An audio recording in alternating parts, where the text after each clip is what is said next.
on New York. But yikes. Kudos, Cleveland. This is a blowout win, 109-94. They're 6-1, by the way, with Mr. Harden in that lineup. Donovan Mitchell, 23, he was 11 of 14. Jalen Brunson had 20, he was 6 of 19. They outscored, Cleveland did, New York 23-11 in the third quarter. And P.S., Lou, 3 of the Knicks' 6 worst losses of the season have come in these last 8 games. 38 They are a to the team of Pistons. runs, by the way. Well, My God. But here's what's crazy. There's like twofold, right? One, we all look to New York as being contenders coming up. 2, as soon as Cleveland got James Harden, they jumped up in the odds to be the favorite. So then you put these two things together in a game like this, and you see Cleveland win the way they did.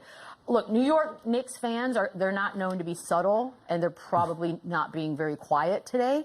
What's the problem here? Well, last night that game was lost in the third quarter. Dear Lord. They had just had an awful shooting night, and we just talked about it with the Lakers. You can't allow your offense to dictate your defense. I felt like they kind of hung their heads after they didn't have a great third quarter game, and they just went out and didn't try to defend anybody, and they threw the white flag in. You know, as far as the 3 out of their 6 being tough losses, we don't really look at those. Like it's no good way to lose, right? And so when you look at the New York Knicks, they're the type of team when they lose, they lose. Yeah. You know what I mean? No matter if it's by one game winner or by 20. Yeah, like when they lose, it's a glaring loss because you can see what's going on, and that's why you can look at that game last night, look at that third quarter that they had, and the way that they shot the basketball. And Cleveland just made them pay for it every time. They'll shoot a shot, it doesn't go their way, miss basket, hang their head, so don't hustle back on defense. And Cleveland made them pay for it in the transition, and they kind of start styling on them in that game. You know, if you shoot 3 for 24 from the field, you almost can't get a layup to go, and you can't have that. You can't have that identity of a team if you're the New York Knicks, especially if you want to be a title contender. But no, I'm not panicking, and I'm not looking at it bigger than what it is. They're still in a great position, even though they're tied for third and fourth, and they can possibly slide a little bit if they don't get their act together.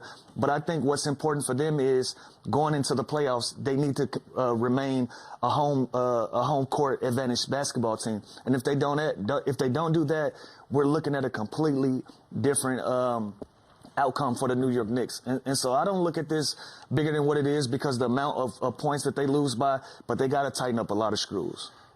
Wow. 11. It feels panicky to me. 11 points. I wouldn't say yet. 11 points in 12 minutes. How about panic-ish?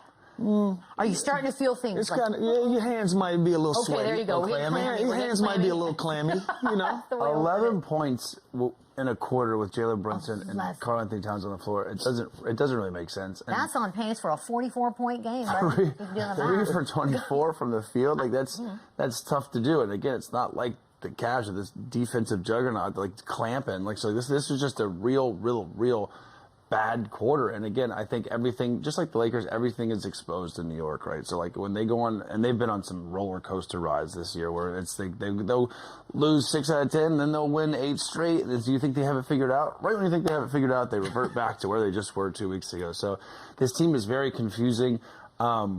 This quarter was really bad, but I think it's more impressive on Cleveland. Like Cleveland, after the start that they have the same record as the Knicks now. I mean, like that's crazy to me. It is. By the way, I had to double check this. Karl Anthony Towns took 5 shots total. And 14 points. That's what I'm saying. You can't do that. You cannot take 5 shots. Well, I mean, he made all 5. I mean, that he was efficient. That makes it even worse that he made all 5. That's actually more confusing. That makes it. I was about to say that makes it 100 times worse. 5 shots to go 4 free throws. Yeah, to go 5 for 5. But some of that isn't his responsibility. You gotta listen.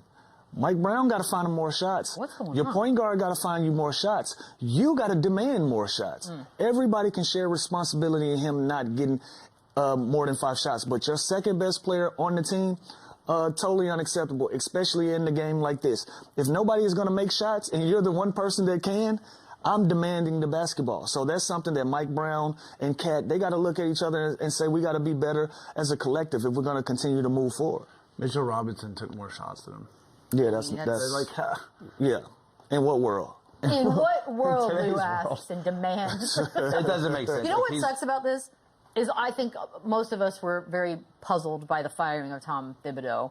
And I think most of us like Mike Brown. So now we're in this weird situation where it would be easier if it was a guy we didn't like, but you're sitting there going, why'd you fire Tibbs, man? It feels like this has been rocky since jump, right? If I can't unhear the comments Cat made right before the season started about the training camp and not knowing his role. So I feel like that has stuck with me, and that has been just this inconsistent kind of vibe with the Knicks all season long. And yes, they've looked great throughout times. They look great in Vegas in the tournament. They look great in certain runs.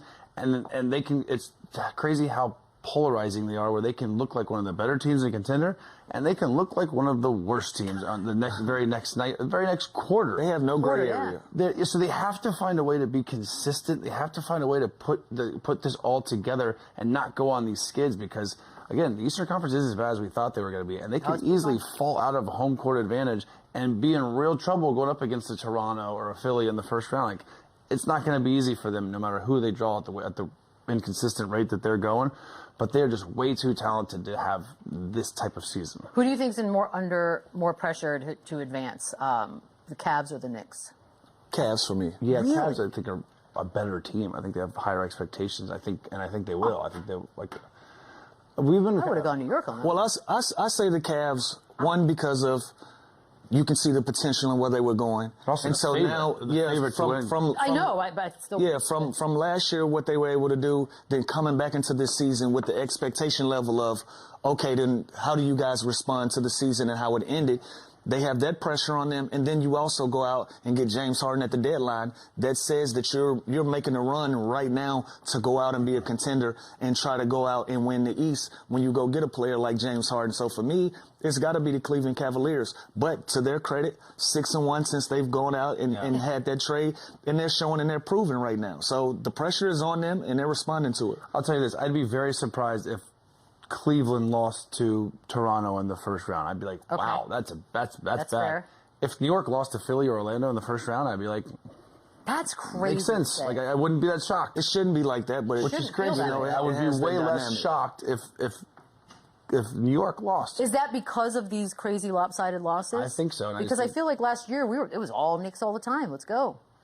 And now it just feels not the same, which is insane to me. By the way, talking about the Cavs, they do have a fun little stretch here in the next 5 games. They play the Pistons twice, the Celtics, and the Sixers in 4 of the 5. It doesn't get easy. And I mean, look, it's a great test. It's a great opportunity for them to be resilient and respond to some of these bad losses and kind of get that bad taste out of your mouth. No, it's the Cavs. But I'm sorry. Yeah. Well, the Cavs are going on the stretch. So if you're the we're gonna. By the way, 6-1 with James Harden. We're gonna see at least their battle tested. At least they get to play the best of the best with James Harden, and those games aren't out of the way. So I'm excited about this. Win or lose, obviously. You see the difference? I was about to say I don't know about the Knicks, but with the Cavs, I'm excited to see.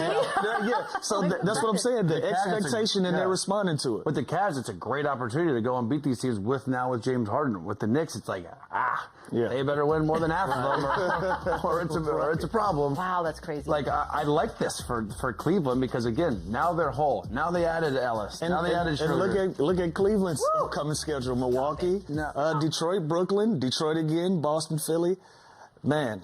By the way, shout out Jared Allen. He's been playing well. I said the addition of James Harden, that guy is going to be blessed and eat, and he is just getting spoon-fed at the rim. Expanded. He is the perfect big for James Harden. And so is Evan Mobley, but Jared Allen's really going to like playing with him. I like that. I like that positive energy you're putting out there, Chandler. But yeah, you know what? After this, 1, 2, 3, 4. After these 6 games, I think we'll really have an identity of who Cleveland is. This with James Harden. I can't wait with Ellis, with Schroeder going forward, because this is tough. This is a stretch to really find out what they got. The Detroit stuff's good. It's only one on the road that's going to be tough. Obviously, the Detroit win. It's going to go in their favor because the rest of these are home games. I think Brooklyn, they win that game. But other than that, the rest of these home games, that's going to go in their favor. I think Detroit beats them twice. I'll put $1 on it. You think Detroit gets both? Yeah, I'm going to put that. Yeah, because I'm full Detroit at this point. Okay.